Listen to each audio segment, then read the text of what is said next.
Amados irmãos, amadas irmãs,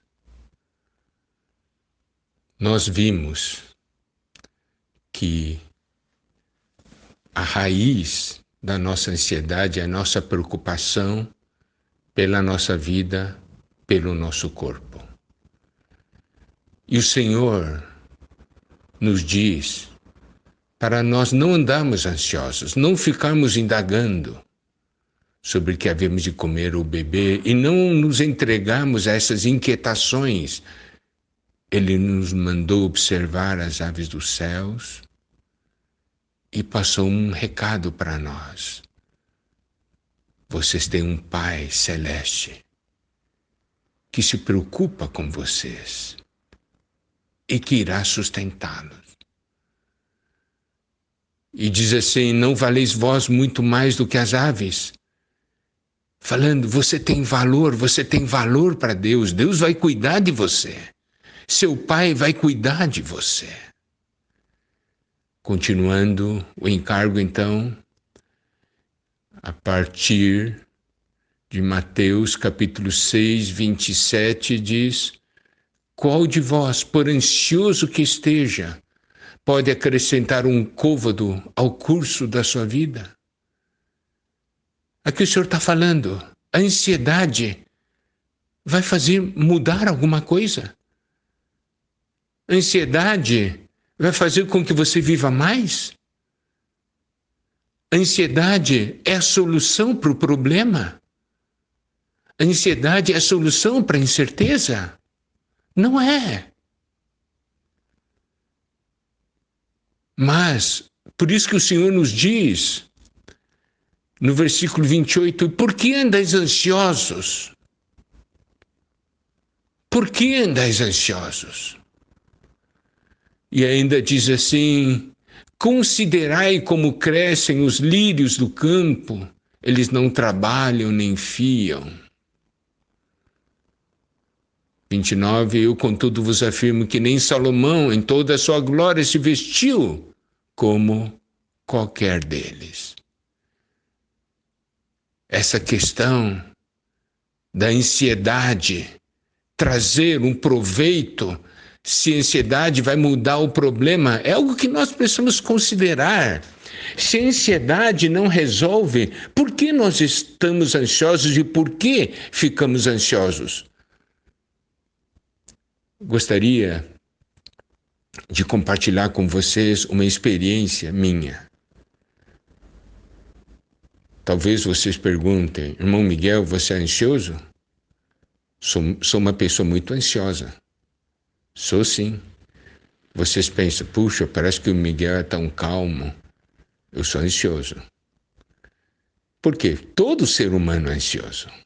A questão é o que você faz com a ansiedade. A ansiedade resolve? Resolve o problema? Não, não resolve. Então, eu quero falar para vocês uma experiência. Um dia, eu estava numa livraria cristã e encontrei uma plaquinha para colocar em cima da mesa. E na plaquinha estava escrito o seguinte: por que preocupar-se quando você pode orar? Sabe, essa frase atingiu profundamente meu interior. Eu vi que preocupação não resolve, mas oração resolve. Então, por que eu devo me preocupar quando eu posso orar? Por que vou ficar ansioso se eu posso orar? A ansiedade não resolve nada, mas a oração resolve. Sabe, essa frase foi uma frase que me ajudou muito e me ajuda até o dia de hoje. Me ajuda até o dia de hoje. Eu pedi para bordar essa frase, num lenço. E então eu tenho esse bordado colocado na poltrona na qual eu me ajoelho para orar todos os dias. Por que preocupar-se quando você pode orar? Então, eu quero falar. Eu sou uma pessoa ansiosa. mas eu não permaneço na ansiedade. Eu oro. Continuando agora no versículo 29, eu contudo vos afirmo que nem Salomão em toda a sua glória se vestiu como qualquer deles. Versículo 30, ora se Deus veste assim a erva do campo, que hoje existe, amanhã é lançada no forno, quanto mais a vós outros, homens de pequena fé. Aqui mostra que Deus cuida da erva do campo. E se Deus, que é o nosso Pai Celestial, não vai cuidar de nós? Se Deus se preocupa com a erva do campo, é porque a erva do campo tem o seu valor para Deus. E nós temos um valor muito, muito maior. Aí o Senhor menciona aqui um ponto importante. Ele diz, homens de pequena fé. Aí o Senhor nos leva para a esfera da fé. Isso é algo muito importante. Por quê? Porque quando a ansiedade vem, a fé vai embora. A fé e a ansiedade não ficam na mesma sala. Quando a ansiedade vem, a fé vai embora. Mas quando a fé vem, a ansiedade vai embora. Então, a questão é o seguinte: nós cremos ou não cremos que temos um Pai Celeste que cuida de nós? Nós cremos ou não cremos que nós temos valor para Deus e que é do interesse de Deus que nós estejamos aqui, a não ser que nós tenhamos completado já a nossa carreira e cumprido a missão que Deus nos comissionou? Fé. Quando a fé vem, a ansiedade vai. Mas quando a ansiedade vem, a fé vai embora. Versículo 31 diz, portanto, não vos inquieteis. Não vos inquieteis. O Senhor está falando, não fiquem ansiosos. Não se entregue às preocupações. Não fique indagando. Não vos inquieteis. E o versículo 32 diz, porque os gentios é que procuram todas estas coisas, pois vosso Pai Celeste sabe que necessitais de todas elas. Os gentios não possuem o Pai Celeste, mas nós temos um Pai, porque nós somos gerados de Deus, nascidos de Deus.